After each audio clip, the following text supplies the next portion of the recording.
Hey, Mass here again from Amulet D20. Well, no, I'm from BonkTable. We're here for D20. Oh my god. Someone please save me from the list reviewing. It never ends. We're finally back to Raphael and his Feudal Order's 100 Kingdoms list. Raphael here is running a Priory Commander with the Crimson Tower. He's the dynastic ally with Caliburn, so that's going to make his opponent reroll his defense rules and resolve rules, including the impacts from the Clash of the Crimson Tower. What's really nice because he's got 4 attacks at Brutal 2 with Flurry on his attack, so he's going to be doing a lot of damage in that way. He's running Unit of Steel Temple and a Unit of Order of the Crimson Tower.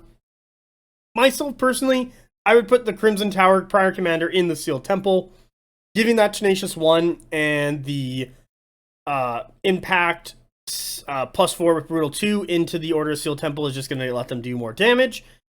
They're quite quick with their movement 8 and their fluid. They do have to watch out with their fluid, though, because of the change and how it like packs and unpacks and how they move and like spin around and stuff.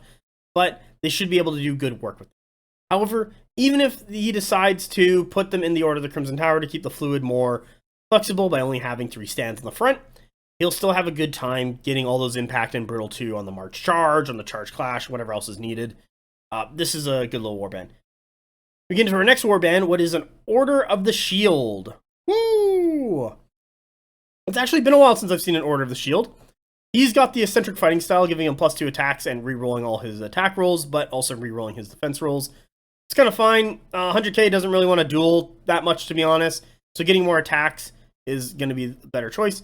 He's in a 6-stand block of Men-at-Arms. He does not have the Seasoned Veteran, but they are Veterans and they are Orders, because I believe the Errant of the Order Shield will like give that to them or something. I gotta check this guy up, because he has his Flurry innately. Flurry innately? It's been a while, actually, since I've looked at an Order of the Shield, so this is kind of new and fun. Where is he now? Here he is, Order of the Shield. He does not have Flurry innately, so he did get that from Eccentric Fighting Style. He does have Up in Arms, what I can add 1 additional mainstay, ignore the usual allowance, infantry in the character's warband gain veterans, that's good. Like Gods Like Men, when a friendly cav orders regiment successfully keeps a charge against an enemy regiment, all infantry with 8 of the friendly orders regiment immediately forms a free out-of-action rally or combat rally, and gain Inspire until end of round. That's kind of one of those abilities that's just like extra toppings. Sometimes it matters, sometimes it doesn't matter. Because like, hey, I charge this thing, everyone rallies. My unit's already rallied. Okay, you're always inspired. Alright, I was going to charge that guy and get inspired anyway. Like, that's what I find kind of happens with like Gods Among Men. Sometimes it does matter, but most of the time I'm just like, yeah. However, Drive for Justice will give the regiment he's attached to Fearless, so that'll keep him alive longer, especially because he is in 6 stands of Men-at-Arms. Support 3 because they're veterans. Re-rolling the command sense attacks because of Flurry, because they're also going to be orders, is just going to be a really good job. I think that's the most battlefield rolls you can put on one unit. Imperial Feudal Order's veterans.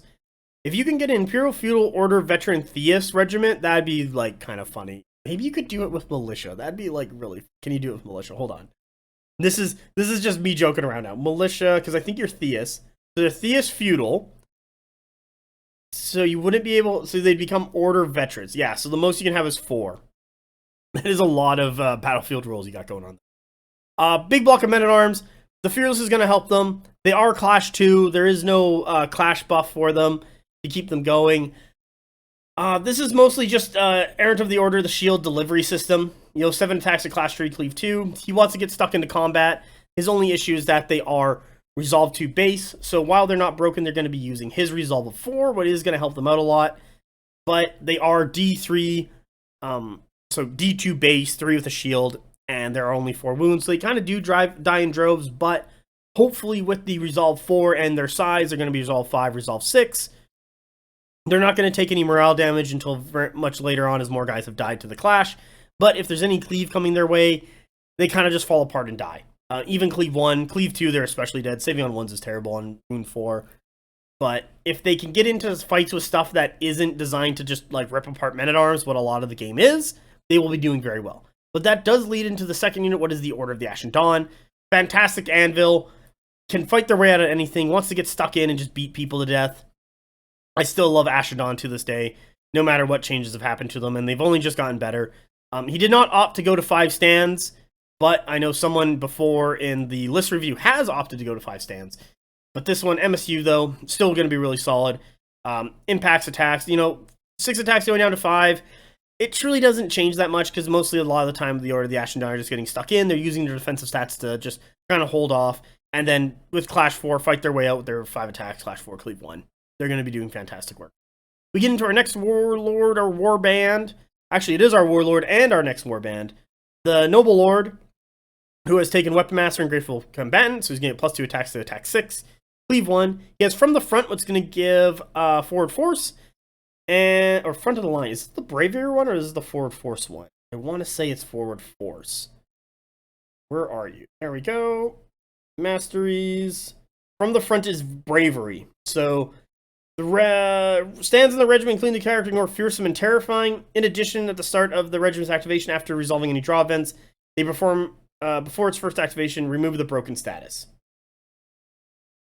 Nice. They also got Armored Dominion, so no Smite, no Cleave, no AP. They're going to be sitting in a unit of 5 stands of Household Guard. To be honest, with this combination, Armored Dominion and Front of the Line with the Household Guard, I'd probably take some stands away from the Men-at-Arms and put them into the Household Guard and make them a little bigger.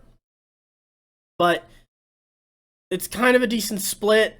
I just know that there comes a point in additional stands in bricks with 100k because of Wound 4 that it goes into this weird tipping point where it kind of death spirals and you losing a ton of stuff. I found at about 8 to 7 stands, sometimes 9 stands in one regiment, you have more than enough to survive and take a bunch of hits and fight back. While at that 5 stand mark, someone's going to hit you, you're probably going to lose 2 or 3 stands. Well, you're probably going to lose 2 stands, and then you basically just an MSU fighting at that point, and someone hits you again and you just kind of die. That's the issue I have. And when you're putting in these buffs like Armored Dominion to negate Cleave and Smite, Front of Line to gain Bravery to help out with the Resolve stat, you should buff that up so you have the health to benefit from those abilities and all those points you're putting in to make it the unit more durable, is what I'm getting at. Then we got Men-at-Arms, Mounted Squires. Mounted Squires are once again Men-at-Arms on horses. They get a bunch more upgrades for 20 points. Really good deal. Men-at-Arms themselves, this MSU Men-at-Arms is probably just going to be sitting there as behind the scenes objective scorer. Maybe gets away and becomes a speed bump. Maybe gets into a fight with something and just kind of stalls out if it's weak enough. Like if it gets into a fight with Gauls or like Phalangites, like an MSU of Phalangites, they'll just trade back and forth to each other, stand by stand for a couple turns. That's fine. Then we get into the Chapter Mage with Water and Art of War. This seems to be pretty common with the Chapter Mages, putting Art of War on them. I do like it because she's going to be on the table turn 1. This is kind of your automatic turn 1 pick. You should be setting up where you want your bricks to go, the Men-at-Arms, the Household Guard, the Order of the Ashen Dawn.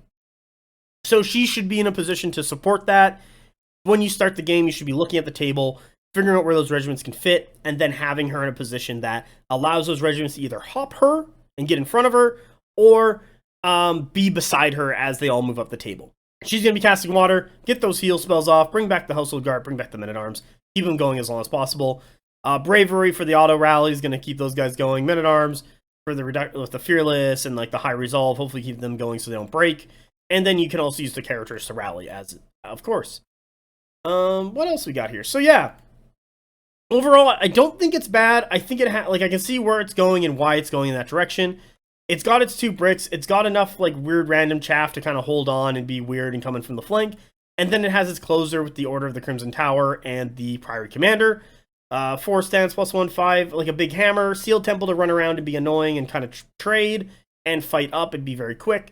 Order of Ashen Dawn to like go onto a flank or push aside or be really annoying to kill off. You do need to kind of protect them so it doesn't get bogged down, but a one-on-one fight, the Ashen Dawn tend to win that unless it's a very specific thing to kill it, but means that usually putting in an overinvestment of points in the Ashen Dawn to kill them. But if you do see that coming, just, move your Ashen Dawn somewhere else. That's the better bet there. As for the reinforcement curve, there was no additional reinforcement stuff in here. There's, like, no flank. So, Chapter Mage more crossbows turn 1, followed up probably by the Noble Lord and the Orange of the Shield, and their 2 big bricks. Hopefully get, the other 2 units of the other, no, it's other 1 unit men at arms and the Order of the Sealed Temple. Then finally, turn 3, more Ashen Dawn, any other lights that didn't make it, like the Mount Squires. Turn 4, the Crimson Tower, any other mediums that didn't make it. And go on from there. So you might initially, depending on how well your reinforcement rolls go, be playing a cautionary matchup, waiting for your other things to show up, get into position, look for that position. Don't overextend until you have the support that need to protect the bricks, and then move up from there. Depending on what your opponent's doing, they could be getting aggressive with you so that you can like hit them back when that time comes because they have to cross a much wider portion of the table than you. Or maybe they're kind of getting too close and you kind of hit them first and kill off stuff that's overextended and you can kill something for free. There's power in this list. There's some things that I think should be smoothed out, but overall it's pretty decent. I like what Raphael's did and I'm excited to see how he does. Let's get on to the next list.